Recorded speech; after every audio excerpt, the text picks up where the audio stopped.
نہ آئی سطوتے قاتل بھی مانے میرے نالوں کو، لیا دانتوں میں جو تنکا ہوا ریشہ نیستاں کا۔ آئیے اب اس شعر میں موجود مشکل الفاظ کے معنی دیکھتے ہیں۔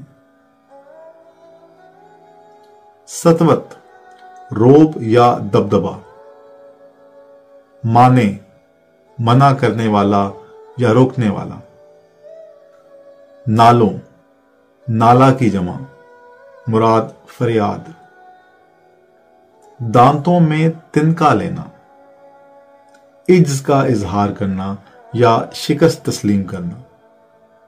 یہ محاورہ قدیم روایات سے جڑا ہوا ہے۔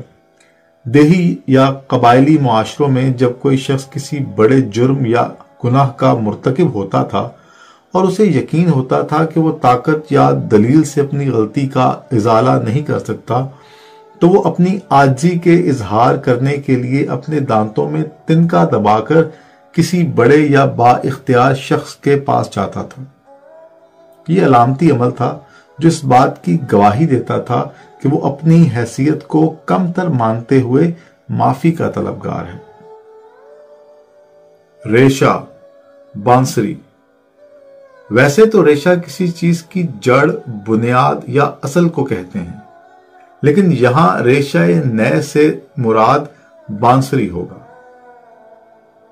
نیستاں نئے بانسری کو کہتے ہیں جو بانس کی لکڑی سے بنتی ہے، اور نیستاں سے مراد نئے کا گھر یعنی بانس کا جنگل۔ نہ آئی سطوتے قاتل بھی مانے میرے نالوں کو، غالب کہتے ہیں کہ میرے نالوں کی شدت اس قدر تھی کہ قاتل یعنی محبوب کی سطوت یعنی اس کا روب و دبدبا جو ہے وہ بھی مجھے نالا کشی سے باز نہ رکھ سکا۔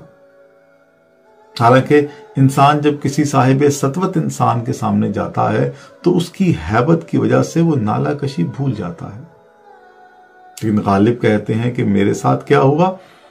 لیا دانتوں میں جو تنکا ہوا ریشہ نیستاں کا۔ غالب کہتے ہیں کہ جب میں نے اپنی شکست تسلیم کرنے کے لیے دانتوں میں تنکا دبایا، جیسا کہ میں نے پہلے ذکر کیا کہ پرانے وقتوں میں شکست تسلیم کرنے کا ایک طریقہ یہ بھی ہوتا تھا کہ مغلوب جو ہے وہ اپنے دانتوں میں تنکا دبا لیا کرتا تھا تاکہ اس پر رحم کیا جا سکے۔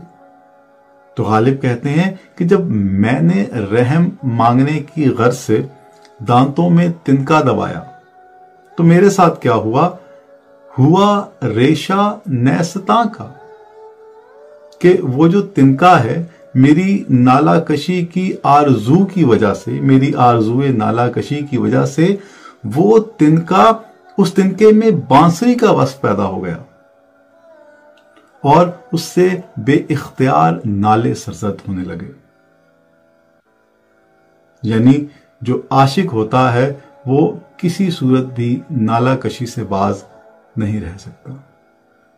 اگر آپ کو مرزا غالب کے اس شعر کی تشریح پسند آئی ہے اور آپ مرزا غالب کے دیگر اشعار اور غزلیات کی تشریح بھی دیکھنا اور سننا چاہتے ہیں تو یوٹیوب اور فیس بک کے سرچ بار پہ جا کے ٹائپ کیجئے ضیاء ادب اور سبسکرائب کیجئے ضیاء ادب کو۔